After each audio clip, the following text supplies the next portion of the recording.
Bienvenue sur ordimer.com. Dans ce tutoriel, nous allons apprendre à gérer et utiliser la barre des tâches. La barre des tâches de Windows 8 apparaît dans l'interface Bureau et c'est la barre grise qui se trouve en bas de l'écran actuellement.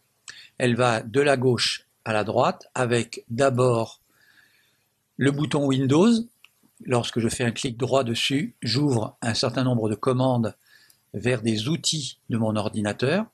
Et ensuite, j'ai une série d'icônes, chacune de ces icônes renvoyant vers un programme de l'ordinateur, l'explorateur, mon navigateur Google Chrome ou mon logiciel de messagerie. Et enfin, au bout de la barre des tâches, j'ai ici la zone de notification qui me donne un certain nombre d'informations par les petites icônes qui sont là. On va commencer par faire un clic droit dans une partie libre de la barre des tâches. Et je vois que la commande verrouiller la barre des tâches est activée. Je vais déverrouiller la barre des tâches en cliquant ici.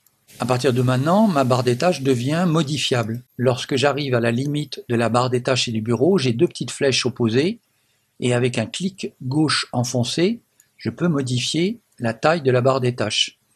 Le maximum que je puisse aller, c'est la moitié de l'écran.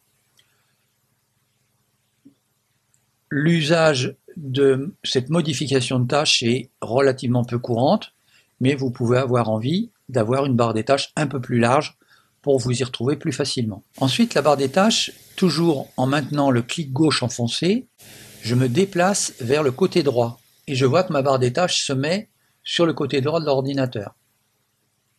Je peux le mettre en haut de l'écran, sur la partie gauche de l'écran ou en bas. La plupart du temps, l'utilisateur préfère la barre des tâches en bas de l'écran. Je vais faire un clic droit dans cette zone libre et je vais cliquer sur Propriétés.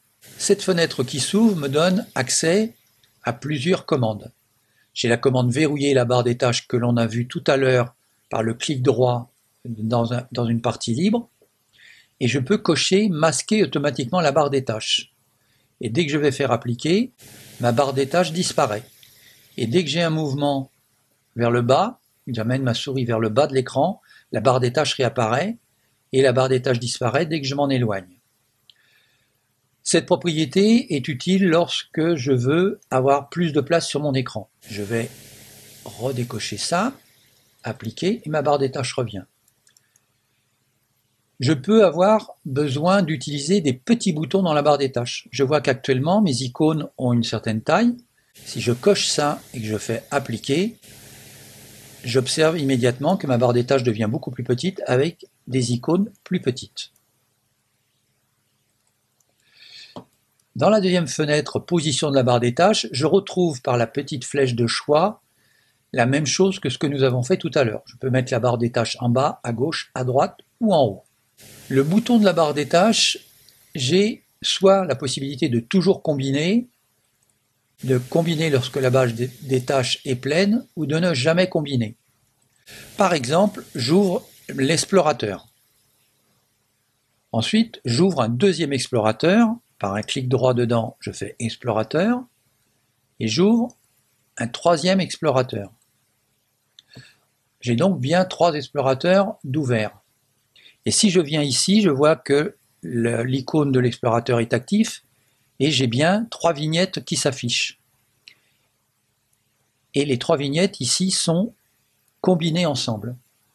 Si je reviens dans mes propriétés et que je fais ne jamais combiner et que j'applique, immédiatement je vois que mes trois explorateurs s'affichent séparément dans ma barre des tâches.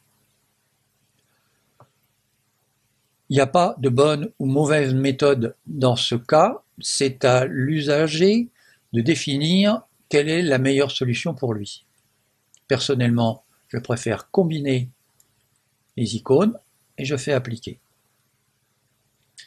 Enfin, nous avons la possibilité de personnaliser la zone de notification.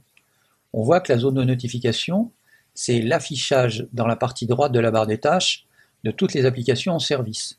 L'heure, le haut-parleur, le réseau, les stockages en ligne ou l'alimentation de la batterie si je suis sur un portable.